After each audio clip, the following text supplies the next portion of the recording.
shark.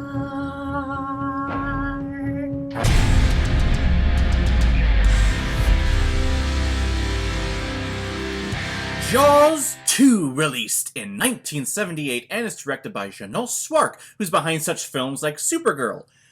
And I'm going to stop right there. Not the beloved TV show Supergirl, but the movie Supergirl, which... whew! If you want anything worse than Superman 4 The Quest for Peace...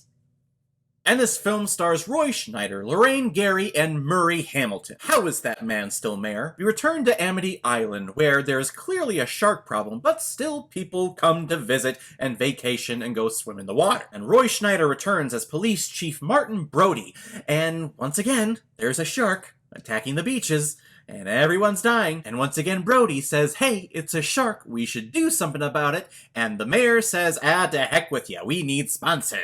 Dumbass corporate people. But this, of course, is one of the sequels to one of the greatest films ever made, Jaws, directed by Steven Spielberg. And if you remember my review of that movie, I talked about how Steven Spielberg, he really wanted to shoot a lot more of the shark initially. But due to technical issues, running out of funding, the shark kept breaking down, they decided to do the subtle route, where they would show someone just being dragged through the water, or they would show a yellow barrel just coming right at ya, until eventually we get to the climax, and then we start seeing a lot more of the mechanical shark. But if you only focus on the scenes where the shark is attacking the orca, Bruce is attacking everyone and eating everyone, you look at the shark and you go, that really looks like crap. That doesn't look like a real shark at all. But the way the film is constructed, the way it's edited, the use of the music, the way that they built up the tension, we ignore how crappy the shark looks like, and we go with the story. And just like any horror franchise or slasher franchise, where the bad guy in the first movie, in a lower budget movie, he kinda kills a lot of people. You don't see a lot of things just because they don't have the budget for it.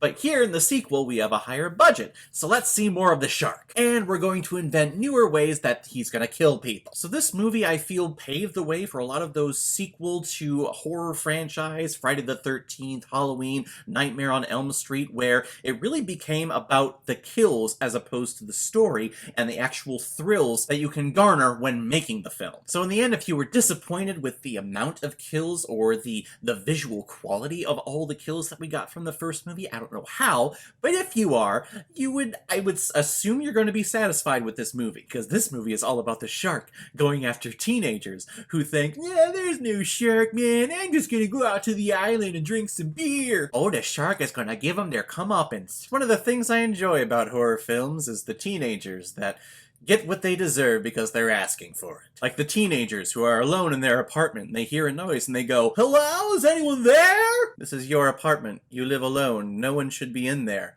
Why are you saying that? Now, when I was a kid and it was the summertime and it was Saturday or it was Sunday and you really had nothing to do, you go outside and play and then you come inside, maybe watch a movie on the cable. And I remember that Jaws had a huge marathon almost every single weekend. And I would always catch that marathon in the second half of this movie, right where all the teenagers get their boats demolished. And I used to think, God, that was so cool. And actually, I would say when I was a kid, I would say that Jaws 2 was my favorite of the Jaws franchise. That because younger me thought that Jaws was boring and Jaws 3 was just stupid, and I actually didn't see Jaws 4 until a couple of years ago, sadly. Ah yes, the roaring shark. That's makes sense. But I liked it because there was a younger generation, so I felt that I could connect to it more. Now, as an adult, I mean, the first Jaws is by far, miles, not even on the same planet as this movie. But I still think we get some satisfiable jump scares and kills here. As a matter of fact, probably the biggest jump scare out of the entire franchise, and one that always gets me, no matter how many times I see this movie, is the second scuba diving scene. Scuba divers just going through the seaweed. Oh, nothing to see here. Boom, out of nowhere, the score hits, and Jaws comes swimming by. Freaks me the fuck out. And I always know it's coming too, so that might play into it. But aside from the more fun kills this time around and seeing the shark a lot more, this film is nothing special. As a matter of fact, I feel that no one enjoyed working on this movie. They originally had a different director when they started. John D. Hancock, he was the director for a hot minute. Then as the dailies were coming in, the studio producers were like, we don't really like this, you fly it. And there have been stories about Roy Schneider, how he didn't like that, how he just hated being on set for this movie. And I don't don't care how good of an actor you are, if you don't have the passion, if you're not having a good time, it will show on screen. And there are parts in this movie where you're looking at the cast and you go, I think they're just saying lines to get that paycheck. But that's what a horror thriller franchise sequel is. It's really just a money grab. Very rare that a sequel matches up to the original in a horror franchise, or even surpasses that. Plus, they almost completely forget how much of a hero Chief Brody was from the first movie. Hey, Miss DeMea, you ignored him before, and you made a big mistake. Now you're ignoring him again. What else do you think is gonna happen? But sponsors, Brody. We need to have those sponsors, or else we'll never survive the winter. Could I run a beach town, please?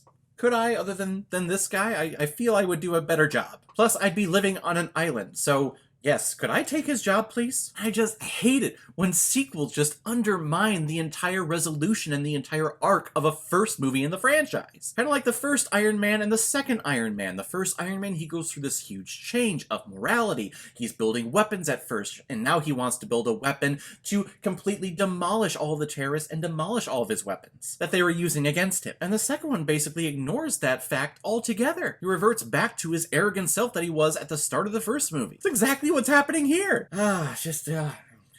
Stupid. And the other thing that I thought about as I got older and watching these movies is, how many of these badass sharks are there? Because in the first movie, that one died. In this movie, this one dies at the end. Spoiler alert. I think there was like a puppy shark and then a mommy shark in the third one, and then the monstrosity in the fourth one. Where did these sharks keep coming from? Because I feel that the marketing behind these Jaws movies made you feel that, no, this is the same shark. Yes, you saw it explode in the first one, but here he is again. Good old Bruce. In the end, guys, I would say that Jaws 2 is a good movie to have on in the background while you're doing something else on a hot summer day. I think I remember playing board games with my family, and Jaws 2 is in the background. It's a lovely movie to have in the background for a family gathering. The first half of this movie, it's frustrating, it's boring, it lags. But then when we actually get into the water in the second half and we get all the teenagers out in the ocean, then it picks up. And it becomes a lot more enjoyable, even though a bunch of teenagers are getting eaten. Just because all these characters are so freaking stupid. Including the police deputy. Come on, Chief, what are you doing? You can't drive a boat, you live on an island. Come on, guys, let's pedal to that rock structure. Then we'll be safe. No, don't do that. There's a shark in the water.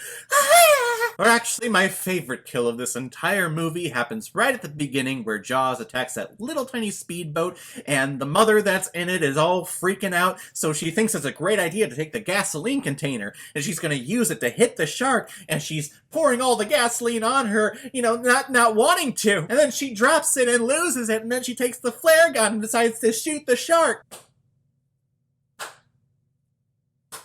Yes. Need I say more? I'm going to give Jaws 2 2 out of 5 Blu-rays. I've had better.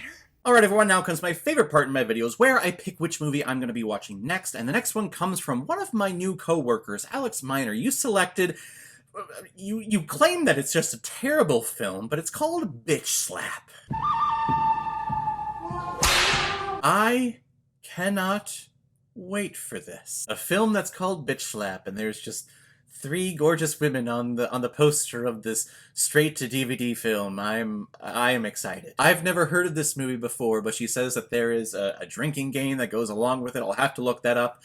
Maybe I'll have fun with it next time. But thank you very much, Alex, for the recommendation. If any of you have recommendations of films that you want me to review on here, please leave your comment below this video, or go to my Facebook page, my Instagram, or my Twitter. Leave your recommendation there, and if I have access to it, I will watch, review it, and give you a shout out on the channel. So everyone, have you seen Jaws 2? What did you think about it? Or if you've never seen it before and you stumbled across it because of this video, please comment below, let me know what you thought about it. And if you like what you saw here, if you like my opinions on movies, then hit that subscribe button. It helps me out. Tell your friends, tell your family. If they like people talking about movies, send them over my way and tell them to subscribe. Plus, I'm trying to hit my stretch goal of 1,000 subscribers by the end of 2019, and if we do that, I will watch and review and record myself watching Arachnophobia, which I don't want to do, but I will because I appreciate and love you all so much. So everyone, I will see you next time with my review of Bitch Slap. So in the meantime, be well, be good to each other, and go watch a movie.